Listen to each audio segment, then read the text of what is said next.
आप लोग आया ना? ठीक है, एक बार फिर भी जिन लोग के लिए नहीं आया था, थोड़ा फास्ट था। हाँ, पी ऑफ किससे डिवाइड कर रहे हैं? 1 से। तो पी ऑफ 1 कितना दे रखा है बेटा? 1। पी ऑफ 4 कितना दे रखा है? 10। ठीक है ना? ओके, तो मैं डायरेक्ट लिख रहा हूं, पी ऑफ 1 की 1 है तो 1 इक्वल टू आ जाएगा a प्लस बी, और 10 इक्वल टू आ जाएगा 4a प्लस बी। अब वो सब बेसिक मैंने हटा दिया। ठीक है, क्लियर? अब समझाएंगे कैसे कैसे हुआ होगा, यही काम चल रहा होगा। और रिमाइंडर देखो, ये हम डिवाइड कर रहे हैं, डिग्री इसकी कितनी है? 2 है, और डिग्री जब इसकी 2 है तो इसका जो रिमाइंडर होगा वो लीनियर ही होगा, एक्स प्लस बी। तो एक्स के जगह 1 रखेंगे तो वही आएगा ना स्टेज से। बस सॉल्व कर दो, माइनस कर देंगे तो कितना आ जाएगा? -9 इक्वल टू आ जाएगा -3a। तो यहाँ पे 3 इक्वल टू कितना आ गया? a। अरे माइनस से माइनस कैंसिल आउट हो गया, 9/3 कितना हो गया? 3। ए की वैल्यू कितनी आ गई? 3। अब फटाफट कैलकुलेट सॉल्व करो, ए की वैल्यू 3, उधर के बी की वैल्यू क्या हो गई? -2। इतना फास्ट चलना पड़ेगा आप लोग, ठीक है? धीरे धीरे, नहीं आया तो मैं वापस आ जाएंगे धीरे स्लो, पर आप घर पे प्रैक्टिस करना है। ठीक है, डीपीपी और बेसिक जो 1-2 दिन में चल रहा था, हम धीरे धीरे देखना हाई लेवल पे जाते रहेंगे, लेवल बढ़ाएंगे। ठीक है, और जहां पे आपको ऐसा लग रहा है कि सर थोड़ा लेवल कम करो, इजी क्वेश्चन लगाओ, फिर हम इजी क्वेश्चन भी लगाएंगे। वो सब कुछ डिपेंड करेगा आपके ऊपर, कभी हाई कभी लेवल, कभी एडवांस लेवल ले लेंगे। ठीक है, ऐसा चलते रहेगा। ये क्लियर हो गया अभी? तो रिमाइंडर क्या आ जाएगा? रिमाइंडर इक्वल टू आ जाएगा 3x - 2, है ना? आज कुछ ऐसा लग रहा होगा कि जे टाइप के क्वेश्चन कर रहे हैं हम लोग, है ना? कभी 2-3 दिन में तो ऐसे ही मजाक ही चल रहा था। चलो हो गया। हाँ, नेक्स्ट। अब एक क्वेश्चन होमवर्क है और बड़ा अच्छा क्वेश्चन है। अब मैं इसका आंसर बता के जा रहा हूं, इसको आपको बनाना है ना? ठीक है, क्वेश्चन लिखिएगा, find remainder if x to the power 135 plus x की पावर 125 माइनस x की पावर 115 प्लस x की पावर 5 प्लस 1। ठीक है, इज डिवाइडेड बाय, दिमाग लगाना, ठीक है, डिवाइडेड बाय x³ - x। बहुत ही शानदार क्वेश्चन है और इसका आंसर मैं देके जा रहा हूं। आंसर है 2x + 1। अब इसको बनाना है, कैसे बनाना है मैं चेक करूंगा, दिमाग लगाना है। ठीक,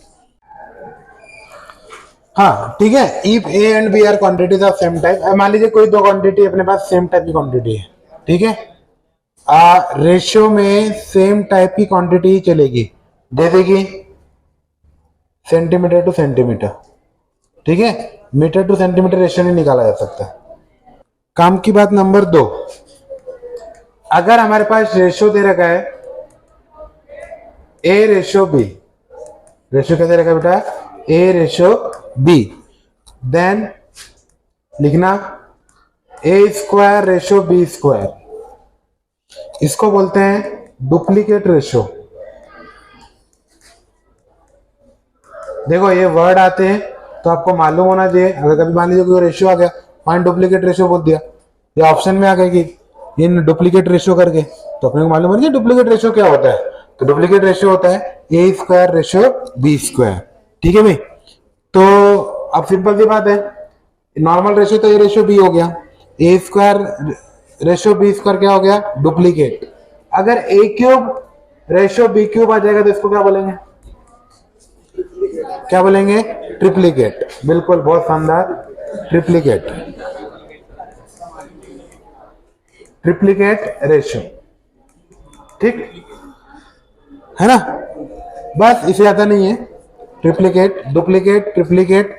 पर अगर पावर 1/2 रेशियो b की पावर 1/2 आ गया तो हाफलीकेट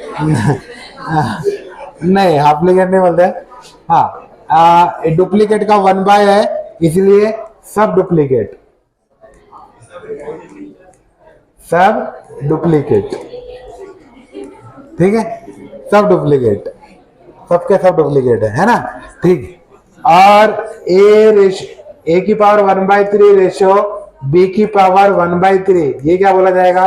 सब ट्रिप्लीकेट। आप क्या समझ गए, है ना? सब ट्रिप्लीकेट।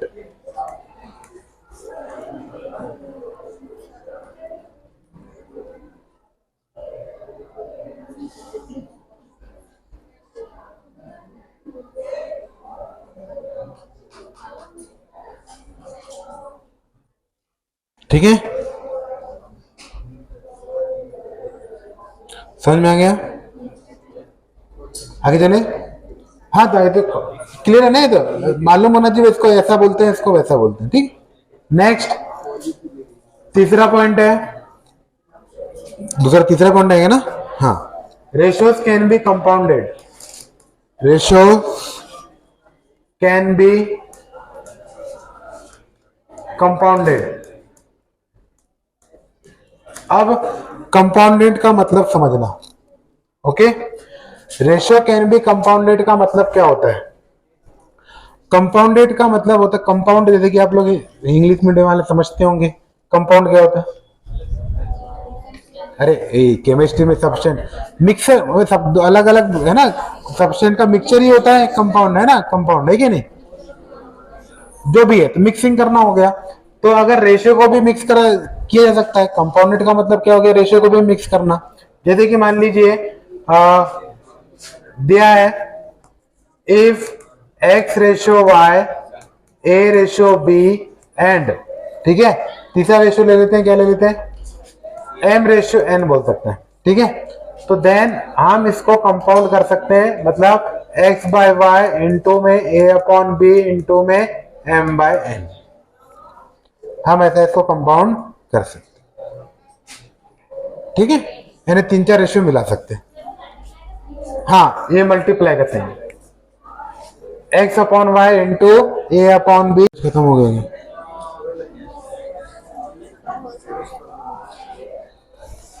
अबे हो गया, आगे चले। ठीक है, चौथा पॉइंट बड़ा इंटरेस्टिंग है। अगर किसी ने ए अपॉन बी बोल दिया, अब आपकी मर्जी है, आप न्यूमरेटर और डिनोमिनेटर ने ऊपर और नीचे अपनी मर्जी से मल्टीप्लाई कर सकते हैं ना।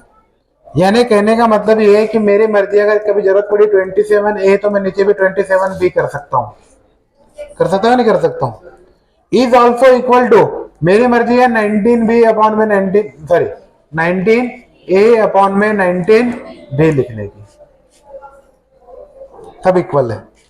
ओके, तो इसको हम जनरलाइज कर सकते हैं, तो अपन लिख सकते हैं कि a upon b can be written as ma upon में mb equal to na upon में nb। अभी तो और रेशियो प्रोपोर्शन में बहुत सारी चीजें आपको मालूम चलेगी, बड़े मजेदार चीजें हैं। ठीक है, ये क्लियर हो गया, आसान है। आप कुछ भी लिखो ना, ऊपर नीचे मल्टीप्लाई करो, वो कैंसिल आउट हो जाएगा। अरे कैंसिल आउट हो जाएगा, नहीं हो जाएगा, वही आना है। एग्जाम्पल लेके बताऊं क्या? तो क्लियर है ना, तो कट ही गया, 27 से 27 कट गया, 90 से 19 कट गया, वही आ गया ना, ए अपॉन बी, ए अपॉन बी, ए अपॉन बी। ठीक है, चलिए चल जाते हैं नेक्स्ट। पॉइंट नंबर 5 के 4, 5, पॉइंट नंबर 5 लिखिएगा। If a comma b and c comma d are in proportion, proportion का मतलब समानुपात, हिंदी में बोलते हैं ना। प्रोपोर्शन का मतलब क्या होता है? हाँ, वो तो हिंदी में नहीं हुआ, मीनिंग क्या होता है? हाँ, अरे टू रेशियोज इक्वल होना, क्या होना? Equal, A upon B equal to C upon D. ठीक है ना, तो इसका मीन क्या हो जाएगा? इट मीन्स लिखना, देन इट मीन्स, इसका मीनिंग क्या हो गया? क्या बोलेंगे? ए रेशियो बी, फिर A 4 point C ratio D, implies करके लिख सकते हैं A upon B equal to C by D. ठीक है, प्रोपोर्शन का मतलब होता है कि रेशियोज क्या होना? इक्वल, सिंपल लैंग्वेज में इक्वल रेशियो। ठीक है, आप ऐसा लिख भी सकते हो, इसका meaning equal ratio, equal ratio. ठीक, चलते हैं आगे। बहुत बहुत काम काम की बात है।